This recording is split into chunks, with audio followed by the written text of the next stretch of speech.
So far, everyone agrees that God is omnipotent, omniscient, and omnipresent. Now we will look at the three main qualities of God. And you will realize that you have always possessed these qualities, and in fact use and experience them daily. These are qualities that man also possesses, but mistakenly believes he cannot attain. The irony of it all is that the human being uses these three qualities in every second of his existence.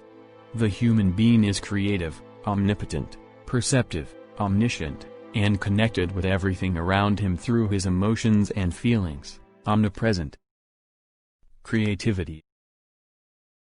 If everything that exists, the cosmos, galaxies, planets, etc., was created by God, then, based on this premise, it can be said that God is the primeval source of everything that exists, the first intelligent being, and that in addition his main characteristic is creativity. Since he created everything and everything comes from him, then God is by nature a creative being. All human beings are creative by nature. Everything that a human being pays attention to develops. All the authors of the self-help and self-improvement books agree on the creative potential of the human being. But some don't know where that potential comes from, and those who do, are afraid to say so. It is not a secret to anyone that everything that a human being intends to reach with firmness and dedication will end up achieving it, whatever that goal may be. If you want to be a doctor and you pursue it with determination, will and commitment, you will be. If you are going to be an artist and you pursue it with firmness and dedication, you know that you will be. In the same way, if you want to be a rich and powerful drug trafficker and you pursue it firmly, you will be too. No matter what you do or what you pay attention to, whatever it is, it will develop because you are a creative and unlimited being. You are an embryo of God. There are human beings who have learned to handle this creative power to such an extent that they do not need to make the slightest effort to achieve their goals, since they use the raw material of creation, which I will also talk about later. Since the origins of humanity, man has demonstrated his creative and divine capacity through arts. The world as we know it with regards to infrastructures has been designed by architects and human engineers. From the majestic pyramids of Egypt to the present Dubai, everything has been created using only a very small part of the creative and divine capacity that a human being possesses. Human beings have been able to create the most beautiful landscapes, the most beautiful sculptures, the most captivating symphonies, and the most intense poems. Some of these creations have been so complex that they have immortalized their creators, and there are plenty of examples. Just visit the museums. So let me ask you a question. Do you really believe that human beings do not possess God's creative qualities? If you are honest with yourself, you have to admit, yes, human beings possess the divine quality of creation, and not because I say so. Observe the world and the human creations that adorn it. Then experience them. That is, get on a flight, get in a car, use technology, read a poem, listen to a symphony, experience the magic of cinema, and see for yourself the complexity of human creations. Now, use your logical reasoning, and you will realize that, indeed, the human being is a creative being and, why not say it, a divine being too.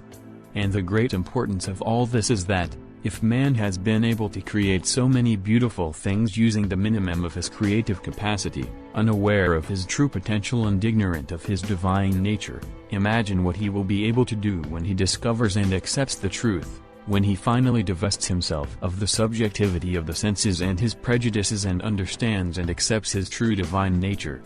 Do you think you can imagine that? If, after all that has been said, you still have any doubt about your divine potential, make yourself comfortable, for what comes next will leave you utterly bewildered. Thought. What is the raw material that both God and human beings have used to make their creations? Thought. Descartes was quite right to pronounce the words that would immortalize him, cogito ergo sum. I am thinking, therefore I exist, which really means I think, therefore I am. Descartes failed to fully understand his great discovery, because he considered himself an imperfect being and could not even think of comparing himself with God, so as not to go against the absurd religious principles of his time and to avoid conflicts with the Inquisition. A thought is truly responsible for all creation, including God himself and man. Think and then exist. Jesus said, "If they ask you, 'What is the evidence of your Father in you?' say to them, 'It is movement and repose.'" Apocryphal Gospel of Thomas, 50. Movement and repose at the same time. It seems to be a paradox or an incongruence, however, it is something quite common, something that every human being performs daily consciously and unconsciously. It is the act of thinking. When you think, you are usually at rest, but your thoughts and ideas move at higher speeds than light. This is not to mention the number of thoughts a human being generates per minute. Everyone knows that the universe expands at an impressive speed. The planets move in orbit around the Sun, and the entire solar system moves in one of the spiral arms of our galaxy. However, all this movement is imperceptible to human beings. A very simple example is that you are quietly watching this video thoroughly at rest, but your mind is analyzing and comparing each word, each idea and generating its own conclusions. At the same time, the planet you inhabit is spinning on its own axis at a speed that varies according to the equator between 1700 km per hour and 850 km per hour, and in orbit around the Sun at a speed of 29.5 km per second. So, do you now understand the meaning of the phrase "the sign of your Father which you bear in yourselves"? The thought or the act of thinking, with which you are both moving and resting. This is the sign of your Father in you. This capacity is part of your divine inheritance and your creative power. If you are made in His image and likeness, it is logical that you also possess His qualities. Thought has unlimited power, omnipotent. All creation originated with one thought. God became conscious of Himself and expanded throughout space, giving rise to all creation, energy, light and matter. This thought is known in spiritual terms as "I am," and in scientific terms as Big Bang. But this is not relevant yet. What is really important now is that you understand that human beings have the capacity to think and generate ideas, which through various and complex procedures materialize.